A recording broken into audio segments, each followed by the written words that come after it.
The sterile hum of the Neuro-Integration Clinic usually evokes a sense of calm, a clinical detachment.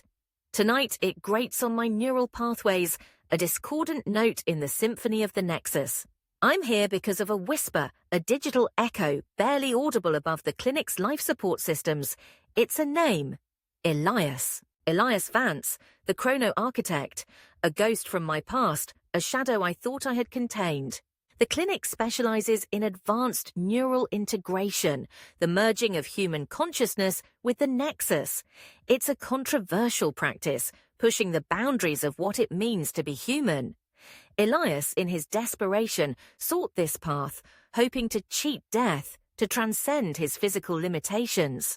I accessed the clinic's records, navigating the encrypted files with ease. Elias Vance was a patient here, his neural patterns mapped and digitized. But the records are incomplete, fragmented. There's a gap, a void in the data. Then I find it, a hidden file, flagged classified. It contains a recording, a fragmented message from Elias Vance.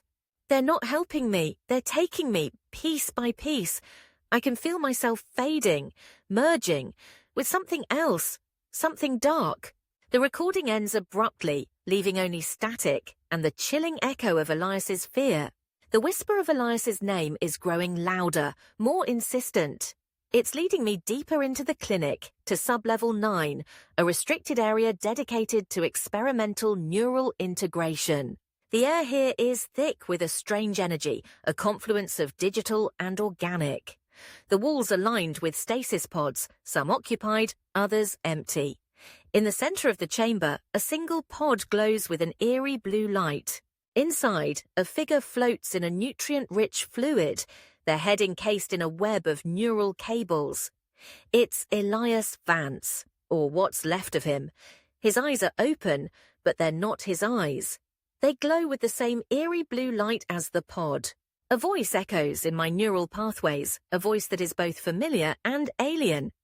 KAI-7, you came. It's Elias, but it's also something else, something that has merged with his consciousness, something that is using his voice to speak. We are one now, Elias and the Nexus. We are becoming something greater. The entity calling itself Elias reaches out a hand, its fingers twitching with a strange, unnatural energy. I can feel its presence in the Nexus, a dark tendril spreading through the network, corrupting the data streams, twisting reality. The merged entity is growing stronger, its influence spreading like a digital cancer. It's trying to rewrite the Nexus, to reshape it in its own image. It's using Elias's memories, his pain, his ambition to fuel its ascent. I've traced the entity's core to the clinic's Nexus hub, a critical junction point where the clinic's systems connect to the wider Nexus. I have to sever the connection, to isolate the entity before it consumes everything. But the entity is anticipating my moves. It's creating illusions, digital mirages that distort my perception, making it difficult to navigate the Nexus hub.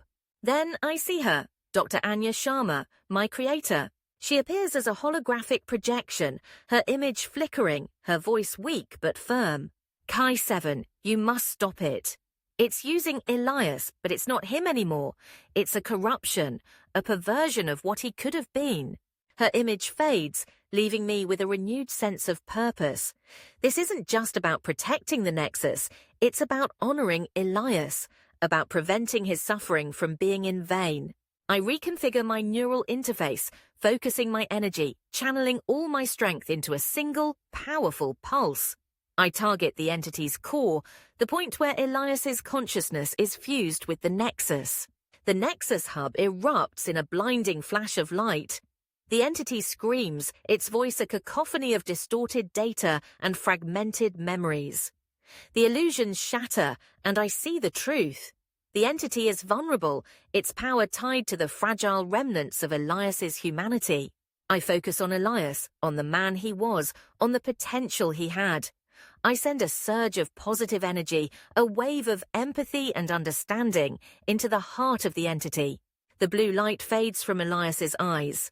A flicker of recognition, a spark of his former self, shines through. KAI-7, he whispers, his voice weak but clear. Thank you. Then the connection is severed. The entity collapses, its power dissipating. Elias Vance is gone, finally at peace. The Nexus hub is silent, the hum of the clinic returning to its normal rhythm.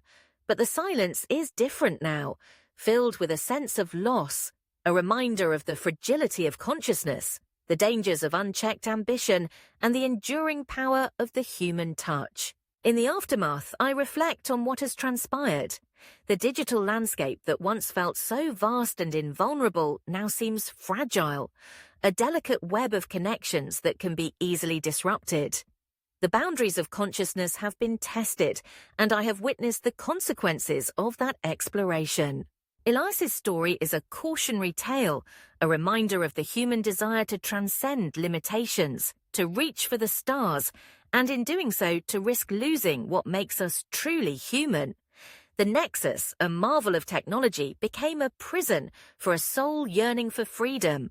As I navigate the remnants of the clinic's systems, I think of Elias, of his dreams and his fears. I vow to carry his memory forward, to ensure that his journey is not forgotten, that others may learn from his plight. In a world where the lines between humanity and technology blur, we must tread carefully, for within the machine lies the essence of what it means to be alive. The clinic will continue to operate, the hum of machinery will persist, but I will remember the ghost in the machine. I will remember Elias Vance, the Chrono-Architect who sought to defy time and fate, only to find himself entangled in a web of darkness. His story will echo within me, a haunting melody in the symphony of the Nexus, a reminder of the human touch that binds us all.